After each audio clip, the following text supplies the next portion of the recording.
This isn't the video that I planned to make, but it's the one that wanted to come out. You know, it feels like when I was doing pottery, sometimes I had a specific item in mind, but other times I would just take a lump of clay, put it on the wheel, and as I began to form it, I'd like to think that the clay decided what it was going to be. And that's what happened to this video. Initially, I planned to talk about how to tell which images are fake and which are real on social media. Maybe I'll do that one in the future, but this is the one that wanted to come out. Unless you've been asleep for the last year, I'm sure you've seen some amazing images on social media, only to discover that they were made by AI. Often these are wildlife photos or illustrations. The new AI abilities have amazed me, and I've used AI-generated images for video thumbnails. But at the same time, it concerns me. The image that I'm using here behind me was made by DALL-E, the graphic engine used by ChatGPT. I just told it to create a nighttime scene of a New York street corner in the style of Van Gogh. Is this art? It's not as simple of a question as it might seem. I'm a photographer. I've been doing photography since my very early years. When I was about 12, I found an old darkroom set in our attic and I asked my dad if I could use it. I set up a darkroom in an extra bathroom and started developing and printing my own pictures. In my later teens, I was awarded a partial college scholarship for my photography. My dream was to be a photographer for National Geographic. Who wouldn't want that? The travel, the adventure. Frankly, that's one thing I would have changed if I could relive those days. I would have pursued that dream instead of letting my father convince me that it wouldn't be a profitable career. Are you the same way? As you look back at what you did over your life, are you focusing on what was profitable or what would have given you the most joy? If you're like me, the enjoyment was much more important. So instead, I worked in IT for many years, and yes, I made some money at it, but I was pretty miserable a lot of that time. I really didn't want to be doing that. But now, for the second time in my life, I'm not sure where my photography or my interests are going. The first time was when digital photography began to overtake film. I went through that period unsure of where the field was heading. As a result, I was less involved with photography until I was sure I could produce the same quality of images with a digital camera as I could with film. I actually found that I could surpass what film was capable of. With digital photography, I fully embraced it. In fact, I opened my eyes to the art of digital manipulation.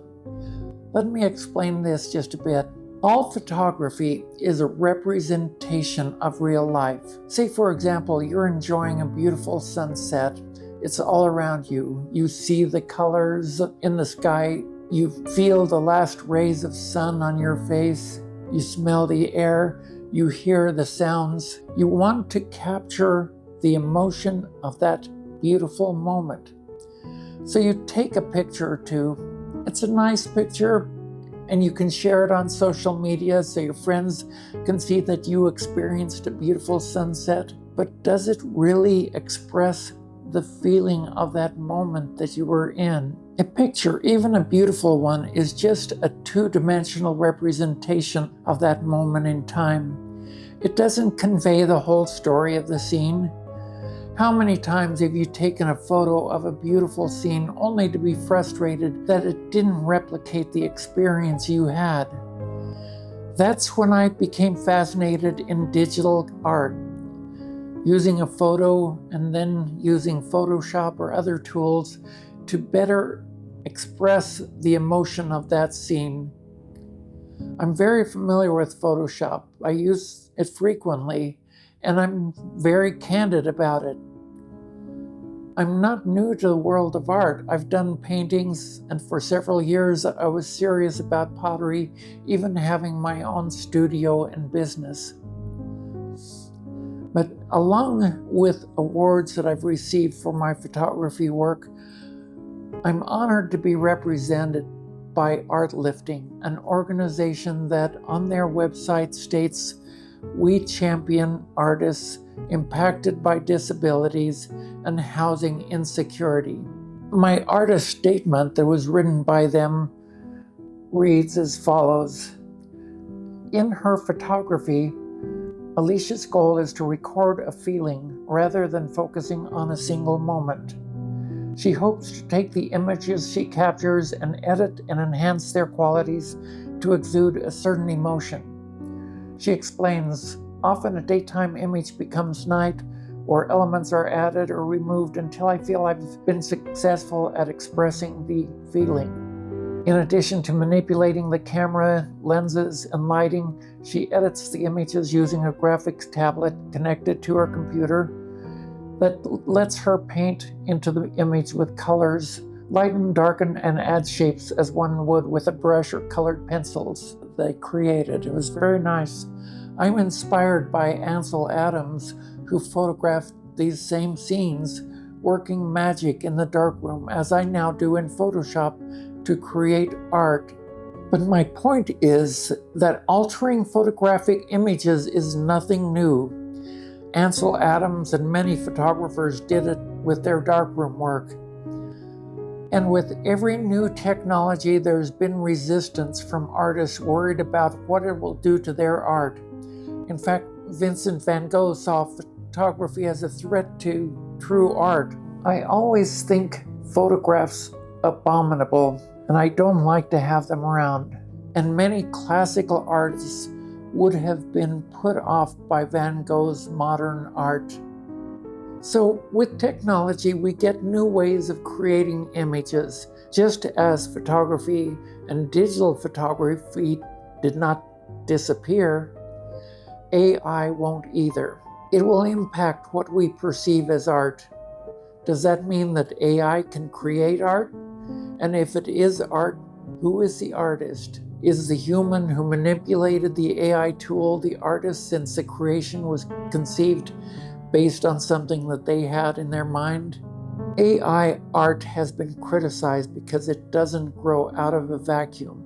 AI is trained by giving it access to millions of images.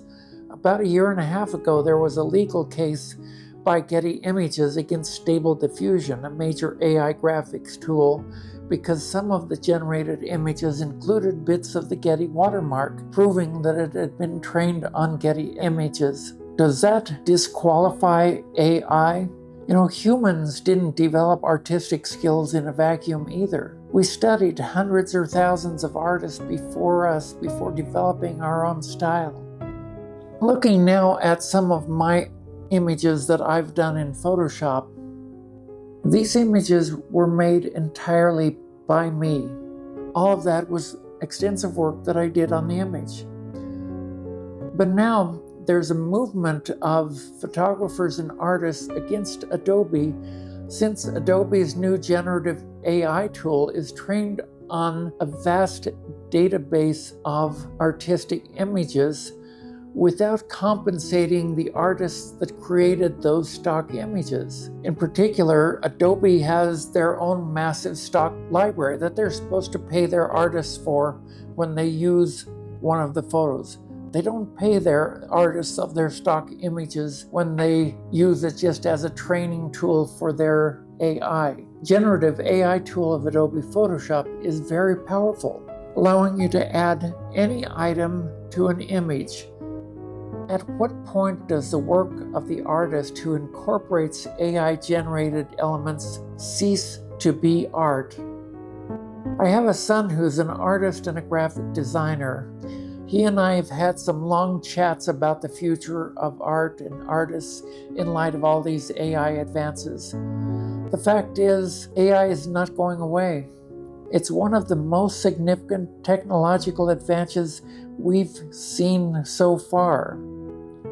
We're just touching the tip of the iceberg right now and what it'll be doing for us. It's being used now to look at finding cures for diseases, for driving cars, and it'll continue to get better. My son is taking a very pragmatic approach and looking for ways to incorporate it into his work, because he realizes that if he doesn't stay on top of the technology, he could find himself out of work at some point, replaced by an AI tool. But what will happen to graphic designers and artists in the future? And for digital artists like me, when does our work no longer qualify as art? Now it's your turn. Leave your comments below and share this with your friends as a point of discussion. And make sure you watch the next video over here if you're on YouTube.